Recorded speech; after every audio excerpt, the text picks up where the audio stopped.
नमस्कार दोस्तों।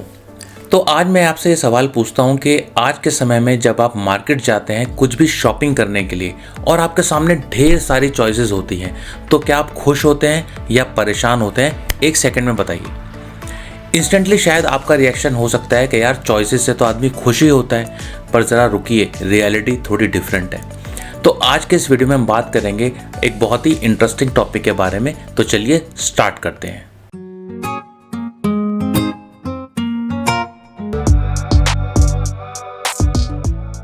तो आइए इस वीडियो में हम एग्जाम्पल लेते हैं हम में से बहुत सारे लोगों की एक सबसे फेवरेट चीज़ जीन्स के बारे में। तो जब हम में से काफ़ी लोग कॉलेज में हुआ करते थे और हमें जीन्स परचेज़ करनी होती थी, तो हमारे माइंड में बहुत क्लैरिटी होती थी कि हमें मार्केट से जाके क्या परचेज़ करना है, क्योंकि उस टाइम सिर्फ 2 या 3 कलर की ही जीन्स आती थी, ब्लू, ग्रे एंड ब्लैक। तो जब हम घर से निकलते थे तो सोच के निकलते थे कि बॉस मेरे पास ब्लू जीन्स नहीं है या ग्रे जीन्स नहीं है, तो मेरे को वो जीन्स लेनी है। पर आज के सिनेरियो में जब हम जीन्स परचेस करने के लिए किसी शोरूम में जाते हैं तो वहाँ पे शायद 100 से भी ज़्यादा तरह की जीन्स होती हैं। Comfort fit, regular fit, slim fit, stone wash, acid wash और पता नहीं कौन कौन सी वॉश। तो उन सारी जीन्स को देखकर हम इतना ओवरवेल्म हो जाते हैं कि शायद हम कभी कभी बिना परचेज करे ही शोरूम के बाहर आ जाते हैं। तो इस टॉपिक पर बहुत सारी रिसर्च की गई है, बहुत बुक्स भी लिखी गई हैं और उसमें एक बड़ी कॉमन चीज़ निकल के यह सामने आई है कि जब भी हमारे पास चूज़ करने के लिए बहुत ज़्यादा ऑप्शंस होते हैं, तब हमारे लिए चूज़ करना बहुत ज़्यादा मुश्किल हो जाता है। और कभी कभी वो इतना मुश्किल हो जाता है कि शायद हम कुछ डिसीजन ले ही नहीं पाते, जिसकी वजह से लाइफ में कुछ इंपॉर्टेंट इवेंट डिले हो जाते हैं और मिस भी हो जाते हैं। तो इसको बोलते हैं पैराडॉक्स ऑफ चॉइसेस। अगर आप इसके बारे में ज़्यादा जानना चाहते हैं तो मैं आपको एक बुक रिकमेंड करता हूँ जिसका नाम है paradox of choices, why more is less. तो आप ये बुक ज़रूर रेफ़र कीजिए। और जब हम लाइफ में कुछ डिसीजंस नहीं ले पाते तो उसकी एक डार्क साइड भी है। और मान लीजिए आपने एक बहुत अच्छा डिसीजन ले भी लिया, तो उसके बाद भी क्या होता है कि बाद में हम सोचते हैं कि नहीं यार, इससे अच्छा कुछ डिसीजन हो सकता था, या मैं इससे अच्छा भी कुछ कर सकता था, या इससे अच्छी चीज़ भी कुछ ले सकता था।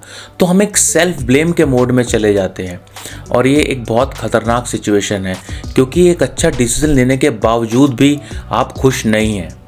और कभी कभी कुछ लोगों में ये सेल्फ ब्लेम का मोड इतना ज़्यादा एग्रेसिव हो जाता है कि वो बहुत ज़्यादा एंग्जाइटी में चले जाते हैं और कभी कभी डिप्रेशन का शिकार भी हो जाते हैं।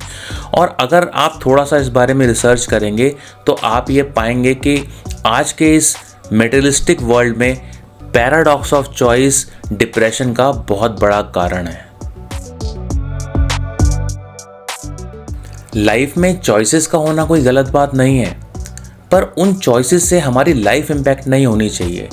इसलिए हमें जब भी कुछ परचेज करना है या कुछ एक इम्पॉर्टेंट डिसीजन लेना है जिसमें बहुत सारी चॉइसेस अवेलेबल है, तो हम कुछ चीज़ें कर सकते हैं।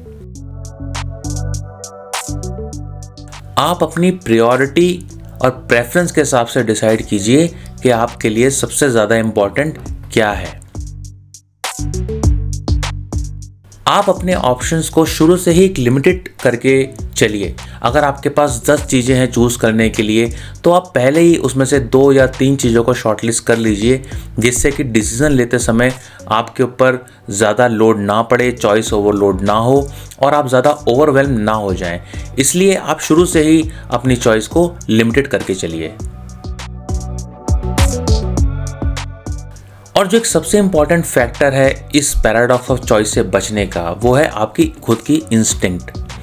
आप अपनी इंस्टिंक्ट को बिलीव करना सीखिए, आप उसको समझना सीखिए, क्योंकि बहुत बार क्या होता है कि जो काम हम बहुत ज़्यादा प्लानिंग के बावजूद नहीं कर पाते, वो हमारी इंस्टिंक्ट कुछ ही सेकंड्स में हमको बता देती है।